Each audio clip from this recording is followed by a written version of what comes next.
우리 이사님이 보는 국내 증시 지금 4분기 지수 전망 앞으로 어떻게 보시는지, 그리고 반도체에 주목을 해야 하는 건지 아니면 우리가 다른 좀 업종에 눈을 돌려야 할지 이 부분도 궁금한데.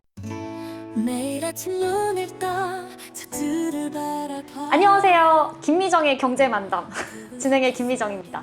오늘 제가 드디어 메인 진행자로 승격을 했죠. 네. 축하해 주시죠.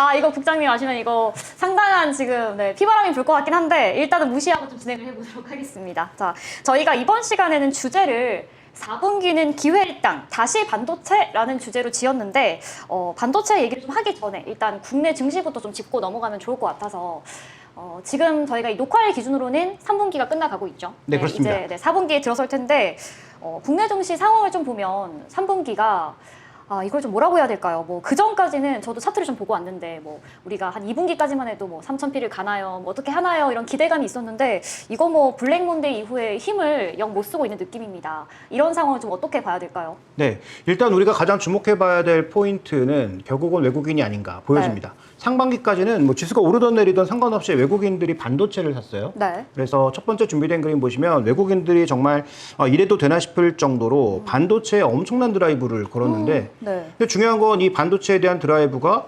7월부터 뭔가 좀 둔화되는 모습을 보이더니 네. 8월부터는 확연하게 매도 쪽으로 그다음에 9월에는 더 심화되는 그런 모습으로 가고 있단 말이죠. 네. 그래서 전체적으로 지금 뭐 환율 효과도 일부 있을 수 있고 뭐 여러 가지 변수들이 있을 수 있지만 상반기에만 25조를 샀던 외국인들이 하반기에 들어서는 무려 13조를 다시 팔면서 네. 지금 전체 판매 금액의 절반 이상을 팔았고요. 네. 그다음에 반도체 업종, 그러니까 전기전자 업종에 대해서는 더 가혹한 매도를 보여주고 있다. 이렇게 봐야 될 것 같습니다. 네. 근데 그 원인이 뭔지를 우리가 알아야 되잖아요. 그러니까요. 네.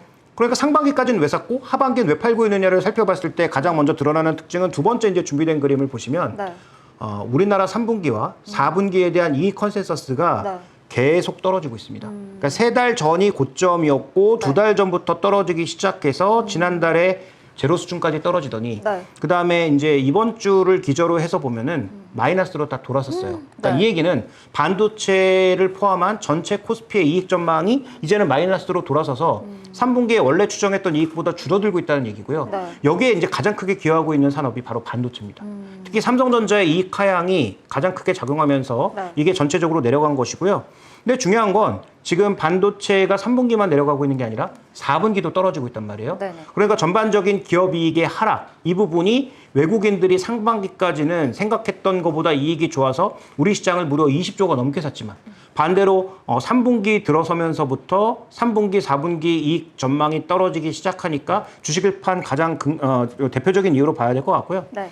그다음에 또 하나 이제 살펴보자면 우리가 올해 나타난 변화 중에 가장 큰 것은 미국 수출 비중이 대거 늘었다라는 거예요. 네. 그러니까 세 번째 준비된 그림을 보시면 미국 비중이 대표적으로 높아진 상황에서 지금 미국의 대표 경기 지수 중에 하나인 ISM 제조업 지수. 네. 그러니까 뭐 비제조업은 괜찮아요. 서비스 네. 지수는. 근데 제조업 지수가 결국은 구매자들의 심리를 나타내는 지수라고 봐야 될 텐데 네. PMI와 더불어서 ISM 지수가 신규 주문에서 재고를 뺐을 때 이게 급한 마이너스로 전환되고 있습니다. 네. 이건 무슨 얘기예요?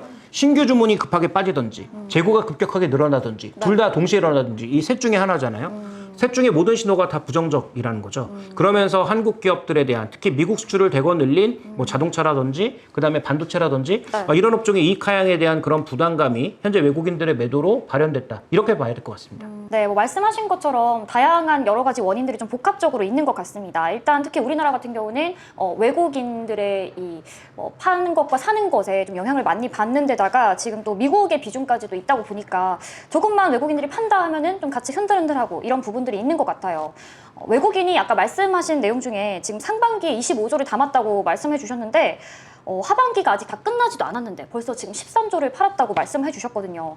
이렇게 계속해서 지금 빠르게 물량을 덜어내고 있는 이유도 좀 궁금하거든요. 사실 저도 좀 차트를 보니까 최근 한 달만 봤을 때에도 외국인들이 산 날보다 판 날이 훨씬 더 많더라고요. 그렇죠. 네. 그다음에 샀을 때는 얼마 안 사고 네. 팔 때는 대량으로 파는 그런 게 계속 반복되고 있는데요. 네. 아까 이제 반도체에 대한 부분을 말씀드렸으니까 그 반도체를 집중적으로 우리가 한번 파볼 필요가 있는 것 같아요. 일단 반도체의 가장 큰 대장주라고 할 수 있는 엔비디아가 네. 지금 GP 마진이 이제 서서히 빠지기 시작했습니다. 매출의 증가 속도도 줄기 시작했고요. 네. 그다음에 GP 마진이나 OP 마진이 모두 고점에서 떨어지고 있어요. 물론 떨어져도 엄청나게 높은 수치입니다. GP 마진 기준으로 여전히 70%고요. 네. 그 다음에 OP 마진, 영업이익률 기준으로 60%예요. 네. 세상에 이런 기업이 어디 있습니까? 설계만 했을 뿐인데 이 정도의 이익을 낸다라고 하는 것은 독점 기업의 어떻게 보면 폐해라고도 볼 수 있는 상황인데 네. 뭐 내년 정도 되면 뭐 짐 켈러를 포함한 다양한 사람들이 다양한 어떤 칩이나 솔루션을 내놓을 거라고 하는데 네. 그게 뭐 엔비디아의 점유율을 얼마나 잡아먹을지는 모르지만 어쨌든 지금 엔비디아의 성장 모멘텀이 조금씩 둔화되고 있는 건 사실이다. 네. 이게 어떻게 보면 반도체 시장에 대해서 우리가 엔비디아가 이렇게 조금씩 모멘텀이 흔들리고 있다 보니까 그 밑에 있는 종목군들은 조금 더 크게 흔들리는 그런 모습을 보이고 있는 게 아닌가 생각이 되고요. 네. 그러면 이제 구체적으로 HBM에 살펴보면 HBM은 비교적 견조해요. 그래서 뭐 모건 스탠리가 뭐 겨울이 왔든 무슨 얘기를 하든 네. 상관없이 HBM은 견조합니다. 그래서 준비된 그림을 보시면 TSMC의 HBM 캐펙스 이걸 코어스라고 하는데 네. 코어스는 올해에 대비해서 내년에 2배로 늘어요. 오. 그러니까 HBM 그만큼 많이 만들어야 되는 상황이라는 거예요. 네. 대신 여기서의 이제 문제는 수요가 생각했던 만큼 늘지 않으면 공급이 배로 늘어났으니까 네. 가격이 빠질 수 있는 위험은 있다고 치더라도 네. 그건 우리가 미리 확인할 수 없고 여전히 지금 대형 기업들이 꽤 많은 칩을 살 거라고 예상하고 있는 상황이니까 네. 이건 별로 부담이 되지 않고요. 반면 이제 두 번째 그림에서 옆에 그림을 보시면 이 원에서 나타난 각 기업들이 네. 이번에 G200이라고 하는 새 칩을 만들었을 때 누가 가져갈 거냐를 예상해 본 것인데 네. 마이크로소프트가 40%, 가장 많이 가져가네요. 아마존이 한 28%, 네. 알파벳 10%에서 이 세 기업이 70% 넘게 가져가요. 근데 여기서 이제 메타까지 빼면 기타로 잡혀 있는 게 한 17% 정도가 되는데 네. 이 기타가 누구일까? 바로 중국이거든요. 오. 알리바바라든지 텐센트 같은 이런 업체들일 가능성이 높아요. 네. 그런데 여기가 미국 대통령이 누가 되느냐에 따라서 이 물량을 안 줄 수도 있잖아요. 그렇죠. 네. 그러면 엔비디아 매출의 17%가 날아간다는 얘기고요. 아. 그다음에 또 하나 주목해봐야 될 건 뭐냐면 오늘 나온 최신 뉴스인데 네. 중국이 지금 엔비디아 칩을 쓰지 않겠다라는 선언을 하고 있잖아요. 오, 네네. 물론 그게 정말로 그렇게 될지 또 엔비디아 칩을 쓰지 않았을 때 굉장히 나쁜 성과가 나올 가능성이 있어서 이건 좀 우리가 지켜봐야 되긴 하지만 어쨌든 이런 이슈들 자체가 네. 가장 좋은 HBM에서도 상대적으로 뭔가 좀 상단을 제약하는 요소가 되고 있고요. 그다음에 이제 준비된 세 번째 그림을 보면 네. 스마트폰은 오히려 둔화되고 있습니다. 그러니까 신제품들이 나오면서 기대했거든요. 네네. 아이폰 6 조금 안 팔리죠? 그렇죠. 아이폰 16 안 팔리죠. 네. 갤럭시 폴드 플립 안 팔리죠. 네. 그다음에 지금 중국의 신제품들이 쏟아져 나오고 있는데 이게 출하를 대고 늘렸더니 판매가 안 돼서 네. 재고가 쌓이고 있어요. 그러니까 출하가 다시 감소하고 있습니다. 그래서 작년에 워낙 안 좋았기 때문에 YOY로 비교해 보면 늘었는데 네. 그런데 이 늘어드는 속도도 줄고 있고요. 네. MOM으로 지난달과 비교해 보면 총량이 줄고 있어요. 출하가. 신제품이 늘고 있는데. 네네. 그러니까 지금 레거시 디램 쪽에서는 뭔가 이익이 2분기와는 조금 다르지 않나? 이런 평가를 할 수 있는 것 같고요.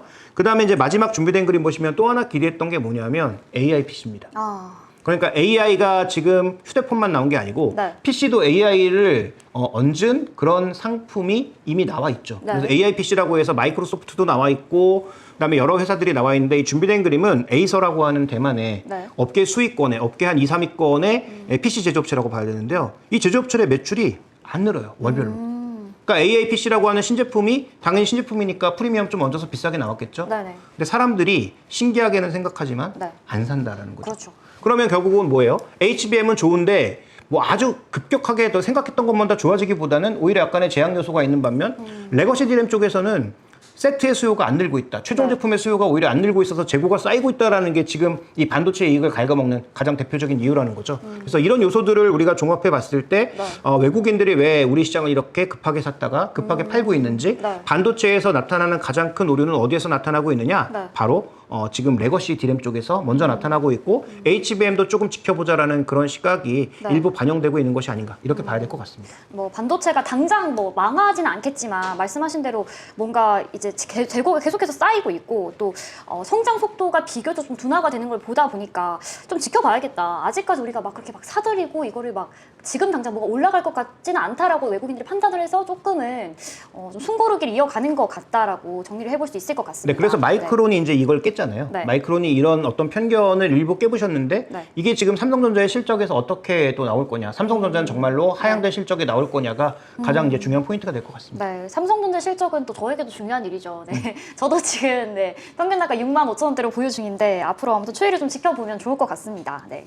자, 그렇다면 이제 다가온 4분기에 증시를 좀 결정할 수 있는 외부 변수들이 또 상당히 많잖아요. 뭐 앞으로 미 대선도 진짜 얼마 남지 않았고, 그리고 전쟁도 지금 계속해서 이어지고 있는데, 뭐 물론 이제 미 대선을 아직 치르진 않았지만, 그러다 보니까 우리가 결과를 지금 당장 뭐 속단할 수는 없겠지만, 과거의 자료들이 있지 않습니까? 트럼프가 당선됐을 때의 그때의 그 또 주가가 있었을 거고, 그러다 보니까 우리가 좀 미래를 예측해 볼 수 있는 요소가 좀 있지 않을까요? 네, 일단 우리가 미래를 예측하는 것도 지금 쉽지 않아요. 왜냐하면 둘이 워낙 박빙인 상황이니까. 그래서 해리스가 얼마 이기고 있지 않나요? 라고 얘기할 수 있지만 네. 해리스가 한 적어도 7, 8% 이상 압도적으로 이기지 않는다면은 네. 결과를 예측하기가 어렵습니다. 왜냐하면 뭐 샤이 트럼프도 있을 수 있고 네.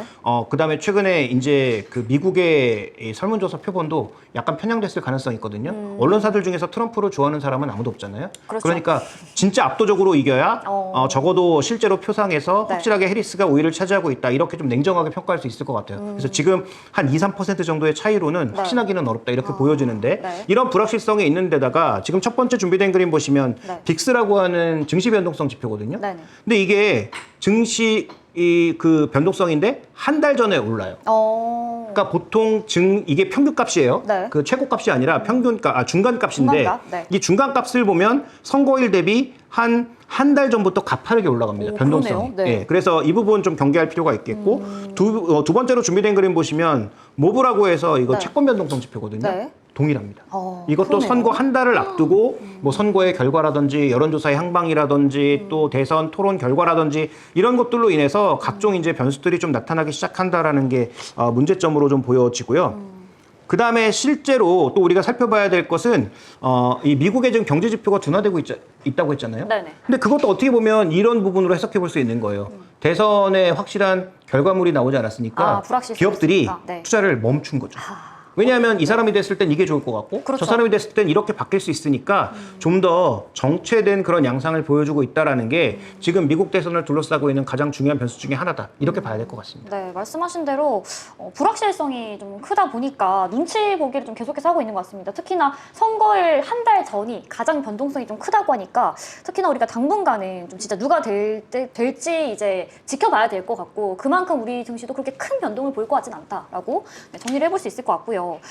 그리고 저희가 이제 3분기 제가 앞서서 가장 첫 번째로 드렸던 질문이 이제 우울한 3분기를 좀 이어왔다. 3분기가 좀 우리의 기대만큼 뭔가 상승하는 부분이 없다라고 말씀을 드렸는데 아마 그 중에서 가장 큰 충격은 역시나 그 8월에 있었던 엔캐리 트레이드 청산이겠죠. 이 블랙 먼데이의 주범이기도 했던 이 부분일 것 같은데 앞으로도 이 추가적으로 이런 청산의 우려가 좀 있지 않을까 이런 것도 다들 좀 걱정을 좀 많이 하시는 것 같아요. 이 부분은 어떻게 보시나요? 네, 일단 이번에 실제로 예상외로 자민당 총재로 당선된 사람이 네. 원래 9명이 붙었을 때 빅3라고 했는데 네. 그 빅3 중에서 잘해봐야 2위라고 했던 시게루가 일단 2위를 했죠. 네. 그런데 결선 투표를 붙였을 때 네. 다카이치가 무조건 이길 거라고 봤는데 오히려 아베 쪽을 밀지 않았던 나머지 세력들이 모두 시게루 쪽으로 붙으면서 시게루가 한 20표 이상의 차이로 당선이 됐어요. 네. 그래서 이분이 당선되자마자 실제로 일본 증시와 환시장은 끝난 상태에서 당선이 됐기 때문에 네네. 그 이전까지 다카이치에 올인한 사람들이 대거 증시하고 환율을 끌어올려놨는데 그렇죠. 그 결과가 나오지 않으면서 초급락을 한 거죠. 그러니까 그날 고점 대비해서 무려 7% 급락하면서 끝났거든요. 네. 그래서 실제로 그 다음날 열린 일본 증시도 4%가 넘는 5%에 가까운 급락으로 마감을 했고요. 환율도 물론 변했죠. 네. 근데 지금 준비된 그림을 보시면 문제가 뭐냐면 네. 이 시게루의 변동성은 앞으로 좀 지켜봐야 돼요. 왜냐하면 10월 27일 날 네. 중의원 선거 할 거거든요. 네네. 그 중의원 선거 때 이 사람이 지금 내각 진영을 아베 쪽을 다 빼고 짰는데 네. 이게 얼마만큼의 지지를 얻을 것인가에 따라서 달라져요. 그러니까 이 사람이 하고 싶은 여러 가지 정책들을 강하게 밀어붙이려면 중의원 선거를 새로 했을 때 기존의 기시다 총재 때보다 더 점유율이 높아져야 돼요. 최소한 유지? 그거보다 더 높아져야 자기가 하고 싶은 정책을 밀어붙일 수 있거든요. 그러니까 지금 뭐 일방적으로 엔화가 강세로 간다라고 보기는 어렵지만 네. 이런 불확실성으로 안고 가야 한다는 것 자체가 부담스럽죠.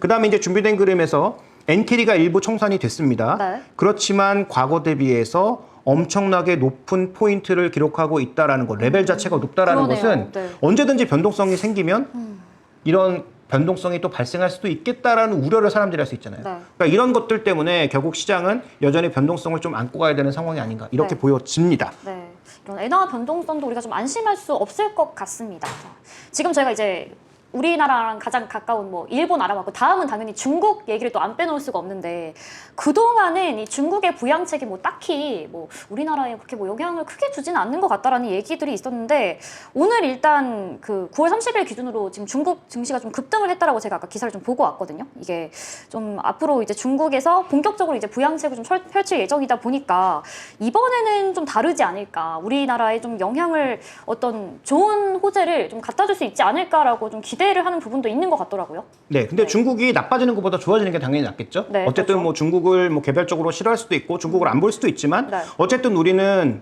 비중이 많이 줄었다고는 하지만 미국과 중국이 우리나라 수출에서 가장 큰 국가이기 때문에 맞아요. 두 국가가 나쁜 것보단 좋은 게 좋습니다. 그렇죠. 당연히 좋은 게 좋은 건데 네. 그동안 정책이 왜 안 먹혔느냐? 네.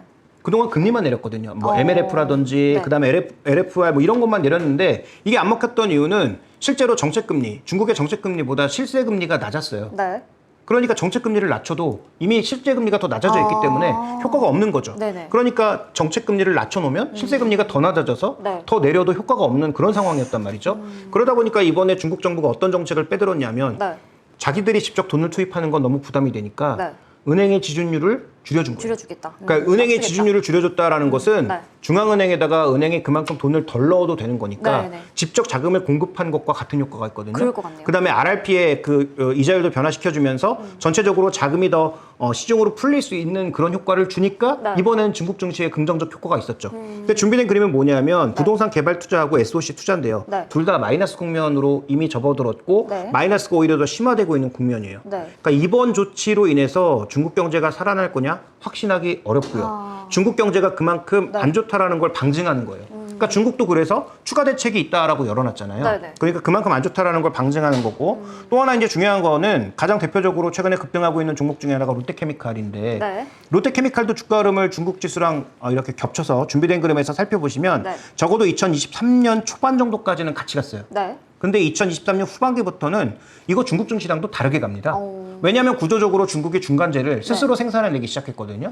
그러니까 소위 이제 중국 소비주 중에서 일부 종목군들은 뭐 긍정적인 결과가 나타날 수 있는데 과거 우리의 핵심 수출 종목이었던 중간재 이런 뭐 화학 쪽에 석유화학 쪽이라든지 정유 쪽이라든지 철강 쪽이라든지 이런 쪽은 아주 긍정적인 결과를 내기는 좀 어려워 보여요. 그러니까 이 중국이 나빠지는 것보단 좋아지는 게 좋지만 네. 그렇다고 해서 과연 이게 우리 시장에 긍정적인 파급 효과를 줄 것인가에 대해서는 조금은 신중한 접근이 필요하다. 이렇게 네. 봐야 될 것 같습니다. 그리고 이제 말씀해주신 이런 부양책들이 정말 뭐 일시적으로 좀 단기적인 뭐 효과는 있을지라도 장기적으로 봤을 땐 또 어떻게 될지도 모르겠다. 네, 네. 이런 부분도 있는 거죠. 네, 좋습니다. 그렇다면 뭐 저희가 지금 뭐 미국, 뭐 일본, 중국 이런 주변 뭐 국가들의 이런 상황이 우리나라에 좀 어떤 영향을 끼치고 있는지를 좀 살펴봤는데 뭐 이외에도 조금 더 우리가 주목해볼 만한 변수가 있다면 좀 어떤 게 있을까요? 네, 일단 그 반도체에 대해서 오늘 제목을 달았으니까 반도체 네. 얘기를 여기서 또 할 수밖에 없는 게 반도체는 우리가 실적에 따라서 주가가 간다라고 생각하지만 그건 후행성이고요. 오히려 경기에 더 민감하게 움직입니다. 그렇군요. 그래서 준비된 그림을 보시면 지금 글로벌 반도체 제조사들의 전반적인 매출, 여기서 글로벌이라고 하면 전체를 다 포괄한 거예요. 근데 이게 뭐랑 가장 유사하게 가고 있냐면 네. G2의 경기 선행 지수랑 유사하게 가고 있다. 그런데 그러네요. 지금 G2의 경기 선행 지수가 모두 우하향하고 있는 그런 상황이거든요. 네. 그러면 이게 떨어지고 있는 상황에서는 적어도 이게 크게 올라가기가 어렵다라는 거 방증하는 거예요. 그래서 중국이 경기 부양으로 다시 경기가 위로 올라오고 그다음에 미국도 추가적인 어떤 경기의 긍정적 요소가 네. 같이 나타나야 되는데 지금 미국은 쿨다운. 그다음에 중국은 아직도 침체에서 쉽게 벗어나지 못하고 있는 국면이잖아요. 네. 그러니까 이게 돌아서지 않으면 쉽지 않다라는 관점으로 접근해 보셔야 돼서 반도체 쪽은 약간의 신중론을 말씀드리고 싶고 네. 다만 여기서 핵심 포인트는 그럼에도 불구하고 반도체가 주가 조정이 너무 깊어지면 네. 그러면 기회의 가능성은 높죠. 특히 삼성전자 같은 종목은 거의 밸류 바닥까지 지금 왔거든요. 그러니까요. 대신 올라가는 시기가 중요한 게 아니고 네. 밸류 바닥에 왔기 때문에 여기서 이제 다시 시간 싸움이 될 가능성은 높은데 대신 이길 확률, 승률이 굉장히 높아진다는 거죠. 그렇죠. 아무래도 지금이 바닥이니까. 그렇죠. 네네. 그러니까 승률 관점에서 접근해 보면 투자 메리트가 있는데 네. 투자의 시기가 지금 당장이냐에 대해서는 좀 고민해 볼 필요가 있다는 말씀이고요. 네. 그다음에 두 번째는 뭐 어디서도 지적을 잘 하지 않고 있는 이슈인데 네. 지금 준비된 두 번째 그림에서 보시는 건 네. 개별 주식 선물의 거래량과 개별 주식 선물의 미결제 악정 두 가지를 이제 차트로 나타낸 것인데요. 네. 거래량도 늘고 있지만 네. 지금 미결제 악정은 역대 최고 수준입니다. 그러네요. 네, 이게 무슨 얘기냐? 네. 개별 주식 선물이 종목이 늘고 있어요. 왜 늘고 있을까? 공매도를 막아놓으니까 네. 공매도를 못하는 기관 투자자들이 개별 주식 선물의 매도를 통해서 해지 포지션을 잡아놓는 거예요. 그러니까 전반적으로 거래 늘고 미결작정이 늘어난다라고 봐야 되는데 이런 뭐가 문제냐면 이 개별 주식 선물을 해지 개념으로 잡고 있는 사람은 네. 현물도 동시에 보유할 수밖에 없어요. 그럼 개별 주식 선물 가격이 크게 변하잖아요. 네. 아니면 종목이 변해서 개별 주식 선물의 가격이 급변하잖아요. 한쪽 포지션을 정리하면서 반대쪽 포지션도 같이 정리합니다. 그러면 결국 이렇게 미결작정이 늘어났다라는 것은 밸류가 너무 높거나 네. 주가의 변동성이 너무 커진 종목군들은 주가의 변동성이 더 커질 수 있어요. 그러니까 예를 들어서 동일한 뉴스에 네. 한 2% 빠지거나 2% 올라야 될 게 4%, 5% 오르고 반대로 내릴 때도 그 정도 내릴 수 있다는 거죠. 네. 그러니까 지금 이렇게 늘어났다라고 하는 것은 개별 종목에 대해서 특히 많이 오른 종목, 개별 변동성이 좀 커질 수 있는 고밸류 종목은 네. 4분기에는 더 조심해 볼 필요가 있다는 거 반증하고 있는 거예요. 네. 그래서 두 가지를 말씀드렸는데 결국 반도체를 사려면 글로벌 경기가 살아나야 된다라는 관점을 하나 말씀을 드렸고 네. 또 하나의 포인트는 개별 주식 선물 최근에 외국인들이 이거 엄청 매도 많이 하고 있거든요. 네. 개별 주식 선물을. 네. 그래서 이 미결작정의 급증은 해지 포지션의 급증이라 큰 위험은 없다라고 볼 수 있지만 가격이 급변하면 네. 이로 인해서 생각했던 것보다 변동성이 더 커질 수 있다는 거죠. 그러면 현금 들고 있는 사람은 이렇게 급한 변동성에 단기 매수라도 대응할 수 있지만 네. 만약에 그냥 아무것도 안 하고 주식만 들고 있는 분들은 이게 이렇게 빠질 이슈가 아닌데 왜 이렇게 많이 빠지지? 라는 어떤 그런 불안감을 가지고 네. 잘못된 의사결정을 할 수밖에 없다는 거예요. 네. 그래서 최근에 너무 많이 오른 종목들, 그다음에 개별 주식 선물의 거래가 급증하고 있는 종목군들에 대해서는 네. 주의가 필요하다라는 말씀도 더불어서 드리겠습니다. 네, 변동성이 큰 종목들은 세심하게 좀 주의를 좀 기울여 봐야 할 것 같고요. 글로벌 경기가 좀 살아나야 이제 우리 시장에도 좀 조금 더 봄볕이 들지 않을까 그런 생각이 듭니다. 그렇다면 우리 이사님이 보는 국내 증시 지금 4분기 지수 전망 앞으로 어떻게 보시는지, 그리고 반도체에 주목을 해야 하는 건지 아니면 우리가 다른 좀 업종에 눈을 돌려야 할지 이 부분도 궁금한데요. 네, 가장 첫 번째로 말씀드리고 싶은 건 이제 지수 레벨인데요. 네. 지수의 레벨이 저는 뭐 남은 4분기에 아무리 낮아져봐야 2,400, 또 아무리 높아져야 2,800이라고 보고 있습니다. 네네. 그 중간선이 2,600선에서 지금 움직이고 있는 그렇죠. 거예요. 네. 그러니까 시장은 아래로 한 7, 8% 정도의 갭이 움직일 수 있는 갭이 있다라고 보고 있고요. 네. 그럼 준비된 그림 보시면 지금 우리나라의 그 PER만 놓고 봤을 때 네. 지금 8배로 떨어져서 굉장히 매력적이다라는 SK증권의 보고서가 있습니다. 네. 전 여기에 함정이 있다라고 봐요. 옆에 어떻게 나타나고 있냐면 네. 12개월 포워드 EPS가 가파르게 올라가고 있어요. 그러네요. 네, 그러니까 내년도의 이익을 여전히 긍정적으로 보고 있는 거예요. 굉장히 나이브한 분석이라고 전 보는 거죠. 네. 그러면 만약에 여기서 EPS의 전망이 틀렸다면 네. PR은 올라갑니다. 그러니까 지금 여기에 SK증권이 표시해 놓은 자료가 네. 틀릴 수 있다라는 거예요. 그래서 지금 분명히 우리 시장이 글로벌 비교해 봤을 때도 저평가. 네. 절대적으로도 저평가 맞는데 네. 다만 여기에 한 가지 전제는 이익 전망이 맞았다는 걸 전제해야 가능한 저평가라는 거죠. 그러니까 저는 굳이 2,600선에서 공격적으로 덤벼들 필요 없다. 2,500선 네. 혹은 뭐 2,500선도 깨는 네. 그런 어떤 급격한 하락이 나타날 수도 있으니 있다. 그때 공격적으로 사는 게 차라리 낫다라는 지수 전망을 첫 번째로 말씀드리고 싶고요. 네. 두 번째로 이제 뭐 이 전망을 100% 신뢰하지 않는다고 하더라도 지금 현재 구간에서 이익 변화율이 바닥을 통과하면서 우상향 쪽으로 가고 있는 업종들을 보면 네. IT 가전, 에너지, 화학, 유틸리티, 화장품, 철강 이런 것들이에요. 그러니까 이런 것들이 이익 바닥을 치고 지금 돌고 있는 상황이란 말이죠. 그런데 여기서 이제 화장품, 철강, 뭐 석유화학 이런 쪽은 중국 쪽이 만약에 모멘텀을 받으면 실제 이익이 늘어나지 않는다고 하더라도 분위기상 좀 더 올라갈 수 있는 종목들이에요. 그러니까 이런 종목군들은 이익의 대전환이라는 측면에서 네. 한번 살펴볼 필요가 있는 저평가 종목이라고 볼 수가 있고요. 네. 반대로 반도체, 자동차, 기계 이런 업종들은 이제 이익이 정점에서 아래로 떨어질 수 있는 종목들이에요. 그러면 아래쪽에 놓여있는 종목군들은 투자 전략상 어떻게 가져가야 됩니까? 가격이 무조건 쌀 때 사야 돼요. 그러게요. 네. 그러니까 절대적으로 밸류밴드의 어떤 하단에 놓여있을 때 접근하는 게 맞는 거고 네네. 반대적으로 이미 밸류밴드 하단에 있는 종목군들은 모멘텀이 강하게 붙을 때 사야 되는 겁니다.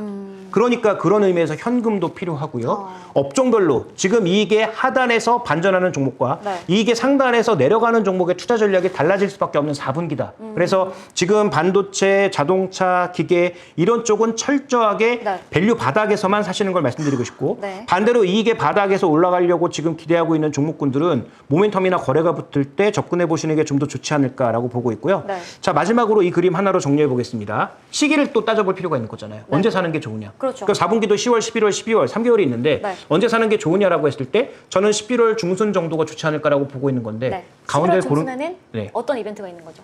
대선이 11월 초반에 끝나잖아요. 네. 네. 그래서 제가 그 3개월 중에 가운데를 잡아서 11월 중순이라고 얘기하는 게 아닙니다. 네. 아. 왜냐하면 지금 이 준비된 그림을 보시면 미국이 설비 투자가 기본적으로는 하반기에 늘어요. 네. 왜냐하면 상반기에 만들어놨던 제품들을 하반기에 재고 떨이를 하고 그 다음에 설비 투자를 다시 해서 상반기에 그 다음에, 만들어서 그쵸. 또 팔고 이걸 네. 반복하거든요. 네. 근데 재밌는 건 뭐냐면 이 왼쪽에 보여주는 그림이 네. 90년대 이후 대선 해 설비 투자의 평균을 보니까 오, 반대라는 거예요. 그러네요. 반대로 그러니까 가네요. 네. 대선 때는 어떤 대통령과 어떤 당이 되느냐에 따라서 사람들이 투자를 안 하고 기다린다는 거죠. 아, 어떻게 될지 모르니까. 그렇죠. 네. 그러면서 우리 증시와 지금 연관이 있다고 얘기한 ISM 지수를 보니까 어떻게 움직이죠? T가 대선이에요. 네. 대선 후로 개선됩니다. 아. 그러니까 제가 뭐 그냥 그 전체 3개월 기간에서 중간을 딱 잡아서 말씀드리는 게 아니고 네. 과거 재료를 놓고 봤더니 실제로 미국의 어떤 기업들이 움직이는 특성 자체도 대선 전에는 다 움츠리고 있더라. 오히려 대선 이후에 방향성을 잡더라라는 측면에서 말씀드리는 거니까 네. 세 가지를 말씀드렸어요. 지금 밸류 기준에서 살만한 가격이긴 하지만 좀 더 내려왔을 때 사는 게 더 유리하다라는 것. 네. 업종별로 이익의 업턴이 되는 종목과 다운턴이 되는 종목은 투자의 시기와 투자의 방법이 다르다라는 것. 네. 마지막으로 투자의 시점을 잡는다면 아마 11월 초반에서 중순 구간이 변동성이 확대됐다면 그때가 될 가능성이 높다라고 세 가지로 정리를 해보겠습니다. 네. 김희정의 경제 만담. 오늘 준비한 내용은 여기까지입니다. 고맙습니다. 이게 맞아요? 구독, 좋아요. 알림 설정. 열심히 살겠습니다.